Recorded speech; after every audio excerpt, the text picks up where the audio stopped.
फिर देखो, हम स्टार्ट करते हैं। हमारा क्वेश्चन 36 से। 1870 की क्रांति राजनीतिक राष्ट्रीय दोनों थी। ये ऐसा मतलब लाला लाजपत राय ने बोला था, जिनके ऊपर लाठियों की बरसात हुई थी।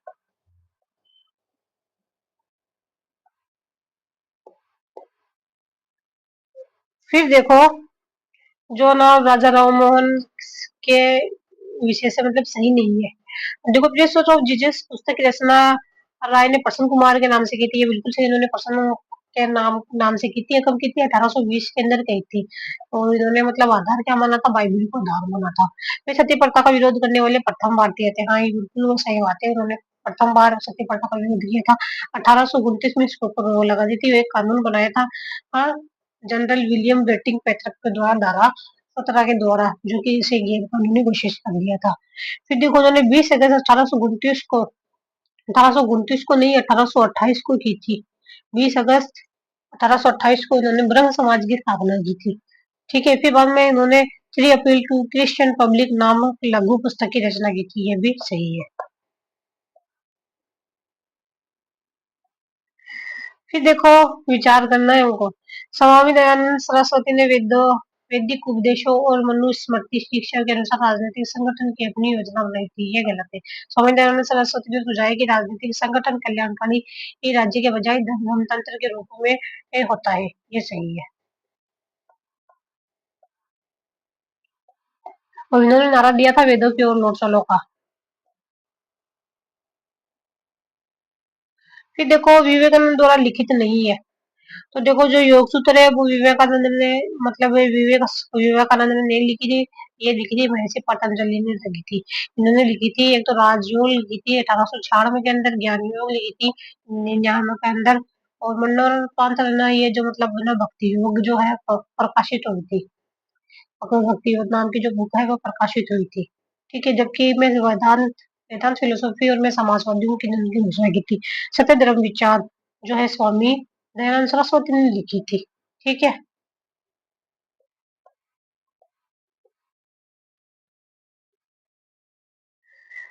फिर देखो, असुमेलित है। तो जो इसमें देखो, विधवा आश्रम की जो ना डीके करवे ने की थी, वो मोमडन लिटरेरी सोसाइटी अब्दुल लतीफ ने की थी। सैयद अहमद खान ने की थी। उन्होंने अलीगढ़ आंदोलन में जो भूमिका निभाई थी। राजमुंदरी सोशल रिफॉर्म एसोसिएशन जो है वीर सालिंगम पातलू ने की थी।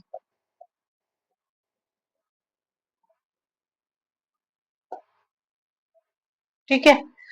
फिर देखें, स्थापना के लिए काला क्रमानुसार हमको विभाजित करना है। देखो, जो सत्य शोध ना हो 73 के अंदर हुआ था, 1873 के अंदर पुणे के अंदर, महाराष्ट्र के अंदर। ज्योतिबा फुले ने जाति जाति समानता के संदर्भ में उन्होंने एक मुहिम चलाई थी। रामकृष्ण मिशन 5 में को था 1897 में, वेलूर मठ। ठीक है। इसमें कलकत्ता वेस्ट बंगाल के अंदर। वैद्य समाज जो है 1864 में हुआ था। दर दयालु नायडू, दक्षिण भारत का ब्रह्म समाज कहा गया है इनको। तत्वबोधिनी सभा जो है 1839 के अंदर हुई थी, देवेंद्र नाथ टैगोर द्वारा।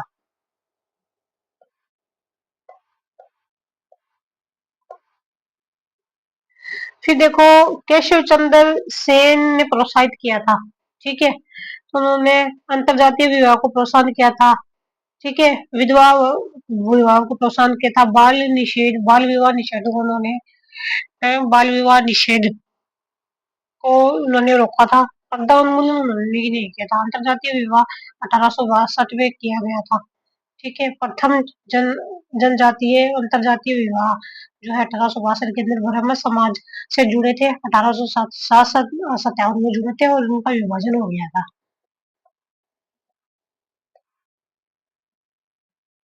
फिर देखो, बंकिम चंद्र चटर्जी के बारे में निम्नलिखित पर विचार कीजिए।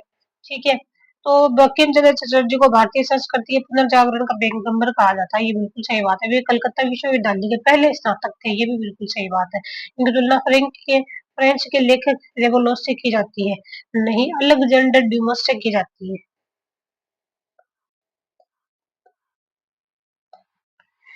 फिर देखो, वंदे मातरम आलोक की निम्न असत्य है। देखो, 7 नवंबर 2025 को राष्ट्रीय गीत वंदे मातरम की 120वीं गांठ बनाई गई है। ये सही है बिल्कुल। 7 नवंबर को 120वीं गांठ। वंदे मातरम को पहली बार कांग्रेस कि कलकत्ता में रविंद्रनाथ टैगोर द्वारा गाया गया था। कलकत्ता अधिवेशन के दौरान किसने गाया था सबसे पहले?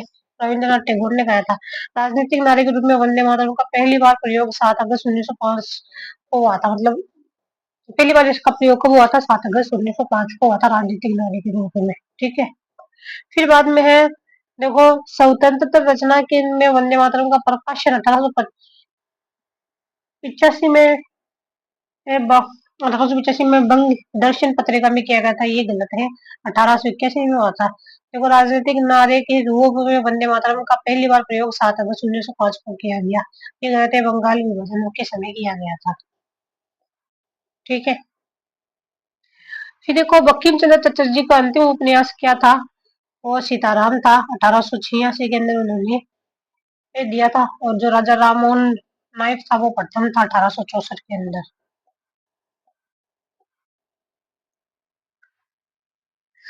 फिर देखो, प्रधानमंत्री धन धान्य कृषि योजना, इसका योजना ना नरेंद्र मोदी ने कब किया था? 11 अक्टूबर 2025 को किया था। और यह योजना 10 वर्षों के लिए नहीं, 6 वर्षों के लिए थी और 100 जिले इसमें चलाई गई थी। इस योजना के अंतर्गत जिलों का चयन निम्न उत्पादकता, कम फसल, सघन व कम ऋण के आधार पर किया गया था। मतलब निम्न उत्पादकता, कम फसल, सघन व कम ऋण भुगतान के आधार पे किया गया था। ठीक है। और इस योजना पर केंद्र सरकार ने 24,000 करोड़ का वार्षिक परिव्यय किया है। कितना परिव्यय किया है? 24,000 वार्षिक, 24,000 करोड़ रुपए का वार्षिक परिव्यय किया है।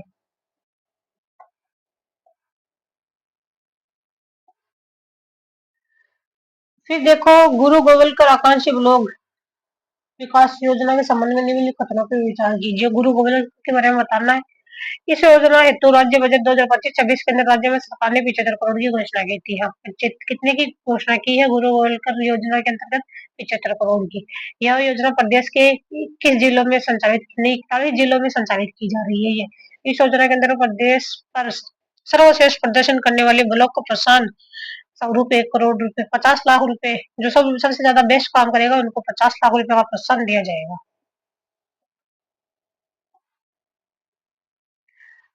फिर देखो, स्वस्थ नारी शक्ति परिवार अभियान के संबंध में निम्नलिखित खतरों पे विचार कीजिए। इस अभियान का शुभारंभ जो है थार मध्य प्रदेश से किया गया। ठीक है। इस अभियान यह अभियान देश भर में 17 सितंबर से 2 अक्टूबर तक चला था। 17 अक्टूबर तक नहीं चला था। यह अभियान का नेतृत्व स्वास्थ्य एवं परिवार कल्याण मंत्रालय व महिला और एवं बाल विकास मंत्रालय द्वारा संयुक्त रूप से किया गया। ये भी सही है। किसने किया था इसका नेतृत्व? स्वस्थ नेतृत्व यह अभियान का इस अभियान का नेतृत्व स्वस्थ नेतृत्व स्वास्थ्य एवं परिवार कल्याण मंत्रालय व महिला बाल विकास मंत्रालय द्वारा किया गया था। ठीक है।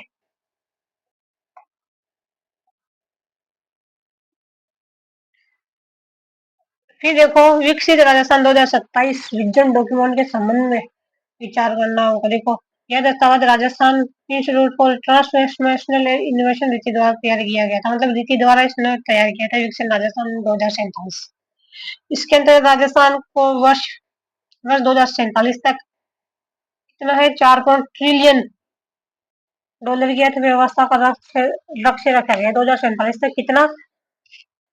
4.3 ट्रिलियन डॉलर। इसके अंतर्गत राज्य निर्यात को वर्ष 2047 तक 10 गुना बढ़ाने की बात की है। 10 गुना तक नहीं, 5 गुना तक बढ़ाने की बात कही है। फिर देखो, 13 अक्टूबर को केंद्रीय गृह मंत्री अमित शाह ने नव विज्ञान न्याय की पहचान की थी। कहाँ की थी उन्होंने? इस सीतापुरा जयपुर में की थी।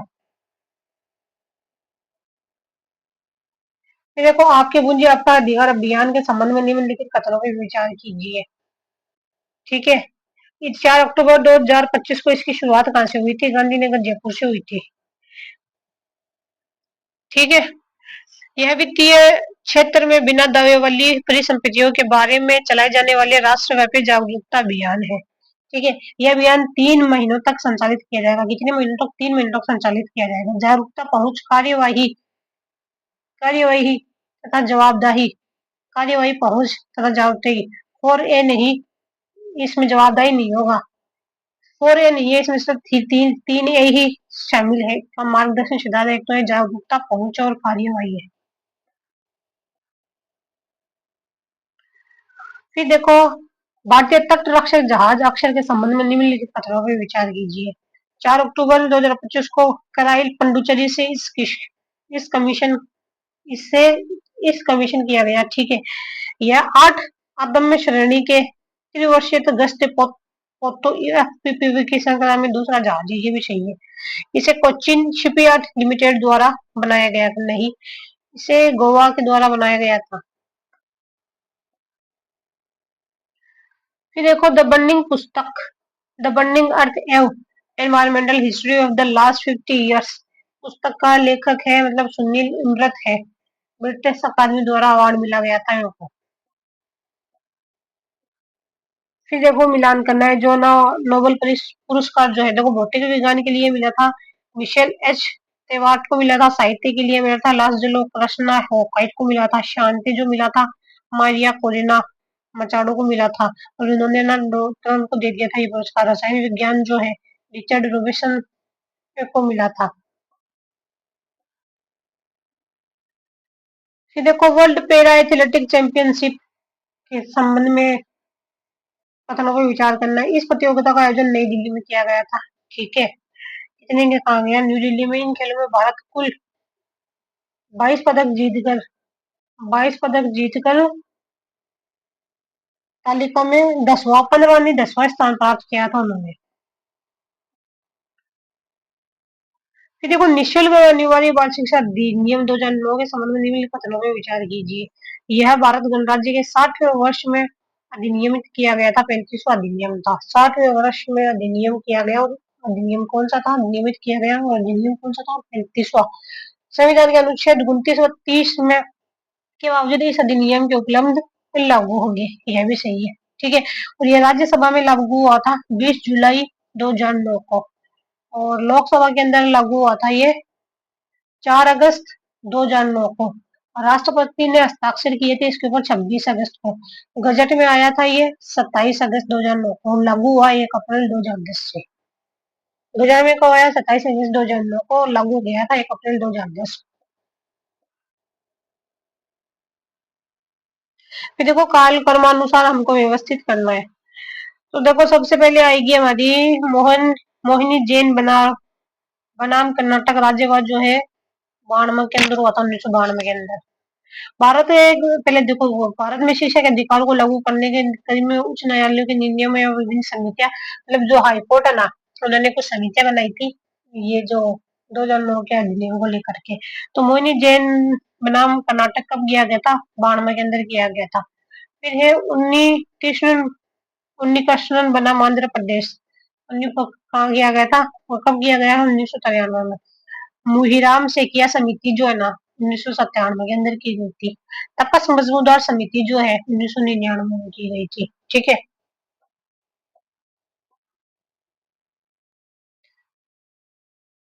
फिर देखे आरटी 2009 की धारा 9 के तहत अधिकार के तहत स्थानीय प्राधिकार के कर्तव्य के संदर्भ में सही कदमों को पहचानिए। सही कदम देखने हमको प्रवासी परिवार के बच्चों का विद्यालय में परिवेश सुनिश्चित कराना है, शैक्षणिक कैलेंडर तैयार करना है, ठीक है। और अपने अधिकार के क्षेत्र के भीतर 18 वर्ष तक की आयु के समस्त बालकों का रिकॉर्ड 18 नहीं 14 वर्ष के बालकों का रिकॉर्ड तैयार करना है। फिर देखो आरटी 2009 की धारा 2 के तहत परिभाषित विद्यालय की श्रेणी में आते हैं। तो कौन कौन आता है, देखो समुचित सरकार और निरंतराधीन विद्यालय भी आते हैं, प्रभावी विद्यालय भी आते हैं, गैर सहायता प्राप्त विद्यालय भी आते हैं, सहायता प्राप्त विद्यालय भी आते हैं, ठीक है। फिर देखो आरटी 2009 की धारा 8 के अंतर्गत राजस्थान सरकार द्वारा 2021 में जोड़े गए उपबंध अनिवार्य शिक्षा पद से अर्थ है। तो 6 से 14 वर्ष प्रत्येक बालक को प्रारंभिक शिक्षा उपलब्ध करवाना, ठीक है, ये भी तो है। 6 से 14 वर्ष के बालक का अनिवार्य रूप से स्कूल में प्रवेश करवाना, ऊपर से प्रारंभिक शिक्षा पूरी और सुनिश्चित करवाना, 6 से 14 वर्ष के बालक को कक्षा अनुरूप अधिगम स्तर प्राप्त किया जाना और सुनिश्चित करना, ये भी सही है। तो तीनों ही कथन सही आ जाएंगे इसका। फिर देखो असत्य कथन बताना हमको, निःशुल्क एवं अनिवार्य बाल शिक्षा अधिकार अधिनियम 2009 के संबंध में असत्य कथन है। देखो 6 से 14 वर्ष के बालक को अपने नेबरहुड में प्रारंभिक शिक्षा पूरी करवाने का अधिकार हो, ठीक है, ये तो सही है। बालक को केवल अपने नेबरहुड स्कूल में ही प्रारंभिक शिक्षा पूरी करने का अधिकार है, ये गलत है। ठीक है। फिर बाद के अंदर कौन सा कथन है इसके अंदर, कोई बालक ऐसे शुल्क या भुगतान के लिए उत्तरदायी नहीं होगा जो उसे प्रारंभिक शिक्षा पूरी करने से रोके। ये भी सही है। बहुनिशक्त एवं गंभीर निशक्त बाल को घर आधारित शिक्षा चुनने का अधिकार होगा। संशोधन किया था इन्होंने, मतलब 4 किए थे इसमें संशोधन। फिर देखो, निःशुल्क एवं अनिवार्य बाल शिक्षा अधिकार 2009 की किस धारा में निजी विद्यालय विशेष शरण विद्यालयों प्रवेश कक्षा में 25% की फीस निःशुल्क उपलब्ध करवाने का प्रावधान है। मतलब कौन सी धारा में बताया गया था कि भाई जो निःशुल्क शिक्षा है उसके लिए मतलब जो सीट है वो निःशुल्क है 25%, तो बता था 12(1) के अंदर।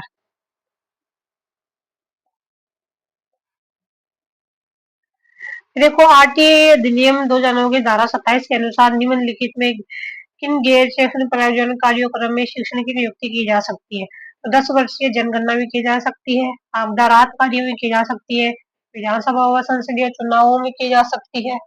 ठीक है। और पंचायती राज व स्थानीय निकाय के चुनावों में की जा सकती है। ठीक है, इन सभी में की जा सकती है। फिर देखो, आरटीए अधिनियम 2009 के में असम्मिलित को छांटिए, जो असम्मिलित यानी राष्ट्रीय सलाहकार परिषद का गठन 35 के अंदर नहीं किया गया है। ठीक है, इसमें निर्देश जारी करने की शक्ति है, और ये धारा कौन सी है, 33 है। फिर देखो, सलाहकार परिषद जो है 34 है। बाल की शिकायत दूर करना धारा 32 है। बालकों को शिक्षा के अधिकार को मॉनिटर करना कौन सा में, 31 में है। फिर देखो, आरटीए अधिनियम 2009 के अनुसार कक्षा 1 से 5 के लिए एक शैक्षिक वर्ष में न्यूनतम कार्य दिवस या शैक्षणिक दिवस कितने होने चाहिए। तो 1200 दिवस, 20 मतलब 200 तो दिन होने चाहिए, और 800 घंटे होने चाहिए। कितने के लिए, 6 से 8 के लिए। फिर देखो, संधि विच्छेद बताना हमको। जगत हलंत आएगा, जगत प्लस सदा जगदादार नहीं होगा। दिव्य प्लस ज्योति, दिव्यो ज्योति हो जाएगा। क्षुत प्लस पिपापसा, क्षुत पिपापसा हो जाएगा। वो खरी, वो गरी हो जाएगा।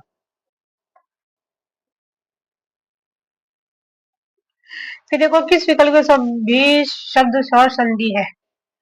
तो स्वर संधि, संरक्षण किसका है, व्यंजन का है। तल्लीन भी किसका है, व्यंजन का है। मनोनयन जो है विसर्ग है। तो जितेंद्र, राजेंद्र, यथास्थ, ये सब किसके, हमारे स्वर संधि के हैं।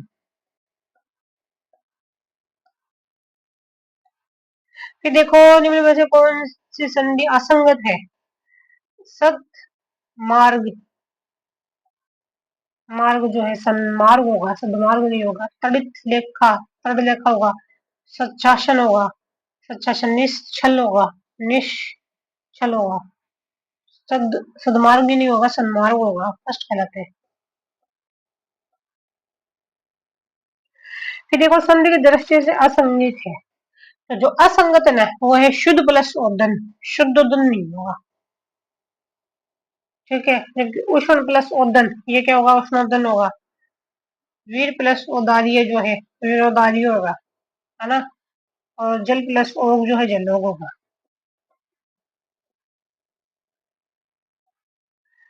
सही संधि विच्छेद है, तो अग्नि प्लस आश्य का होगा अग्नाश्य। अधि अध एव होगा, अधि एव प्लस, तो ये अध एव होगा, अधि एव होगा। मही प्लस अवर्चन जो है महियर्चन होगा। वाणी प्लस औचित्य जो है वाणिच्योत्य होगा, वाणिच्योत्य। ये अनुचित। फिर है संगत विकल्प का चयन है। तो जो बार्टर है ना वो वस्तु विनिमय होगा। बिल जो है विधेयक होगा। अल्टरनेट का मतलब होता है एकांतर। असाइनमेंट का मतलब होता है कार्यभार।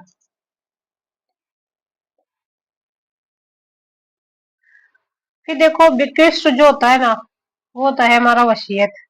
और जो अडोक होता है वो होता है दत्त। डॉक्यूमेंट जो होता है ना वो होता है पल्ले। कमीशन जो होता है वो होता है आदत। फिर देखो, जो एक्सेप्टेंस होती है ना वो होती है स्वीकृति। एक्शन जो होता है वो होता है कार्यवाही।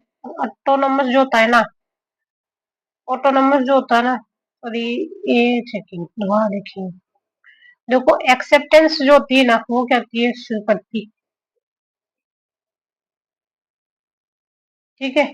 और एक्शन जो होता है कार्यवाही, ऑटोनोमस जो होता है वो होता है स्वायत्त होता है। ऑटोनोमस जो होता है सी में 1 और डी में क्या है 3। एक्नोलॉजमेंट जो होता है वो होता है अभी अभी स्वीकृति होता है।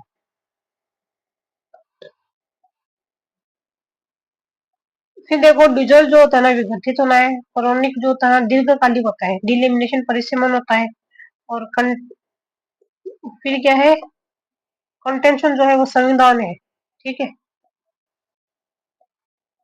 फिर आ जाता है हमारा लास्ट डेमोन्स्ट्रेशन का हिंदी परिभाषित नहीं है। तो डेमोन्स्ट्रेशन का मतलब प्रयोजन नहीं होता है, निरूपण होता है, निरूपण होता है, निर्देशन होता है, प्रदर्शन होता है। ठीक है। तो इसी के साथ ये कंप्लीट होता है।